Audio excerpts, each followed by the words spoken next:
नमस्कार। आज हम बात करने वाले हैं एबॉर्शन और उसके बाद पीरियड्स में जो बदलाव आते हैं उनके बारे में। जो भी जानकारी हमें मिली है उसके आधार पर होता ये है कि एबॉर्शन के बाद शरीर में खासकर पीरियड साइकिल में कई तरह के बदलाव महसूस होते हैं। तो हमारा मकसद है कि इस पूरी प्रक्रिया को, इससे जुड़े हार्मोन्स के उतार चढ़ाव को और जो आम गलत फहमियां हैं उनको थोड़ा समझें। एक साफ तस्वीर बनाने की कोशिश करेंगे। तो चलिए शुरू करते हैं। अच्छा, तो सबसे पहला सवाल जो शायद सबके मन में आता होगा कि एबॉर्शन के बाद पहला पीरियड कब आता है और क्या वो पहले जैसा ही होता है। सुनने में तो ये भी आया है कि ये इस बात पर डिपेंड करता है कि प्रोसेस क्या था, मतलब मेडिकल था या सर्जिकल। हाँ, बिल्कुल सही कहा आपने। प्रक्रिया का तरीका मतलब मेथड बहुत मायने रखता है।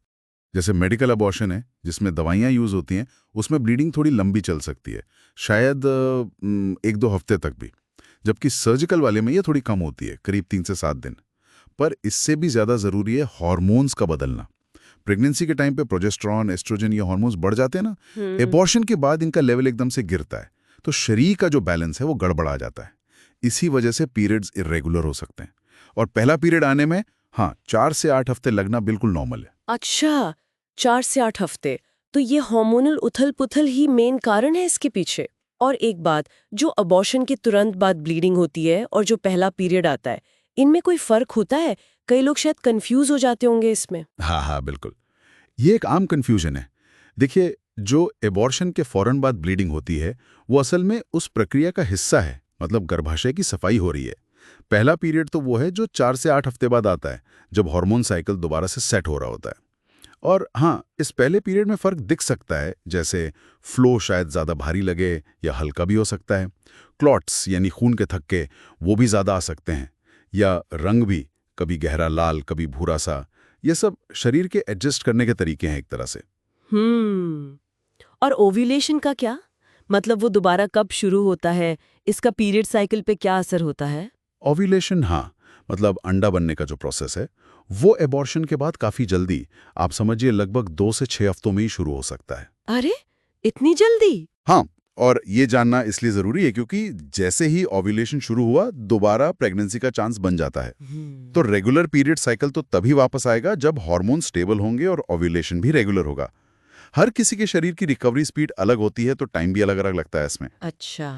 और सुरक्षा के लिहाज से कुछ बातों का ध्यान रखना भी ज़रूरी होता होगा, जैसे फिजिकल रिलेशन को लेकर। हाँ, वो बहुत ज़रूरी है। इन्फेक्शन से बचने के लिए सावधानी बरतनी चाहिए। इसीलिए डॉक्टर्स अक्सर सलाह देते हैं कि अबॉर्शन के बाद कम से कम 2-3 हफ्ते तक, या जब तक ब्लीडिंग पूरी तरह बंद ना हो जाए, तब तक शारीरिक संबंध ना बनाएं, क्योंकि उस समय गर्भाशय काफ़ी सेंसिटिव होता है, तो इन्फेक्शन का खतरा रहता है। ठीक है। अच्छा, इस टॉपिक से जुड़ी ना कुछ गलत फहमियां भी बहुत हैं। जैसे एक ये कि क्या एबॉर्शन से फ्यूचर में मां बनने की क्षमता पर कोई असर पड़ता है? ये एक बहुत बड़ा मिथक है और इसको क्लियर करना बहुत ज़रूरी है। देखिए, जो जानकारी है वो साफ कहती है कि अगर एबॉर्शन किसी ट्रेन्ड प्रोफेशनल ने, मतलब सुरक्षित तरीके से किया है, तो आमतौर पर आगे फर्टिलिटी पर कोई नेगेटिव असर नहीं पड़ता। अच्छा। दिक्कतें तब आती हैं जब प्रक्रिया अनसेफ हो या कोई इन्फेक्शन वगैरह हो जाए। एक और गलतफहमी है ओव्यूलेशन को लेकर। कई लोग सोचते हैं कि यह तुरंत नहीं होता, जबकि हमने अभी बात की, ये 2-3 हफ्तों में भी शुरू हो सकता है। हाँ, बिल्कुल। तो अगर दोबारा प्रेगनेंसी नहीं चाहिए, तो कॉन्ट्रासेप्शन मतलब गर्भ निरोधक उपाय, उन पर फौरन ध्यान देना चाहिए। तो कौन से ऐसे लक्षण हैं जिन पर खास ध्यान देना चाहिए? मतलब कब डॉक्टर के पास जाना ज़रूरी हो जाता है? कुछ रेड फ्लैग्स हैं जिन्हें इग्नोर नहीं करना चाहिए। जैसे अगर ब्लीडिंग बहुत ज्यादा हो रही हो, मान लीजिए 1 घंटे में 2 से ज्यादा पैड पूरी तरह भीग रहे हो, ओहो। और ऐसा लगातार 2 घंटे से ज्यादा हो रहा हो, या फिर ब्लीडिंग बहुत लंबे टाइम तक चले, साथ में तेज बुखार हो, 100.4 डिग्री फ़ारेनहाइट या उससे ज्यादा, ठंड लग रही हो, पेट के निचले हिस्से में बहुत तेज दर्द हो जो दवा से भी कम ना हो, या फिर यूनी से जो डिस्चार्ज आ रहा है उसमें बहुत खराब बदबू हो। अच्छा। ये सब किसी सीरियस प्रॉब्लम के लक्षण हो सकते हैं, जैसे कोई इन्फेक्शन या शायद अधूरा अबॉर्शन। ऐसे में तुरंत डॉक्टर से मिलना चाहिए। ये ध्यान रखना जरूरी है। अच्छा, एक प्रक्रिया होती है DNC, जिसे लोग बच्चेदानी की सफाई भी कहते हैं। उसके बाद पीरियड आने में कितना समय लगता है और ये कंफर्म कैसे होता है कि अबॉर्शन ठीक से पूरा हो गया है? डीएनसी के बाद भी वही बात है, शरीर को हार्मोनल बैलेंस वापस पाने में टाइम लगता है। तो पहला पीरियड आने में वही लगभग 4 से 8 हफ्ते लग सकते हैं, जैसा कि बाकी अबॉर्शन प्रोसेस के बाद होता है।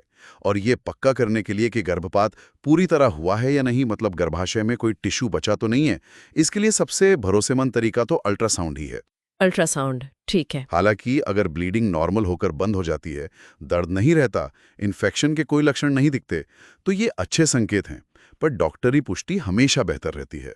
तो कुल मिलाकर ये समझ आता है कि अबॉर्शन के बाद पीरियड साइकिल और हार्मोन्स में बदलाव आना ये एक्सपेक्टेड है, पर हर किसी का अनुभव अलग हो सकता है। बिल्कुल।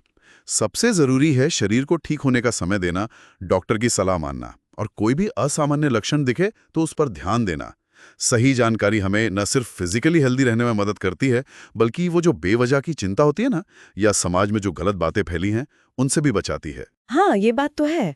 और ये वाकई सोचने वाली बात है कि हम अक्सर शारीरिक रिकवरी पर तो बहुत ध्यान देते हैं, लेकिन ये जो हार्मोनल बदलाव होते हैं, इनका भावनात्मक स्वास्थ्य पर भी तो असर पड़ता होगा, जैसे मूड स्विंग्स या एंग्जाइटी। इस पहलू को कितनी गहराई से समझने और संभालने की जरूरत है ना।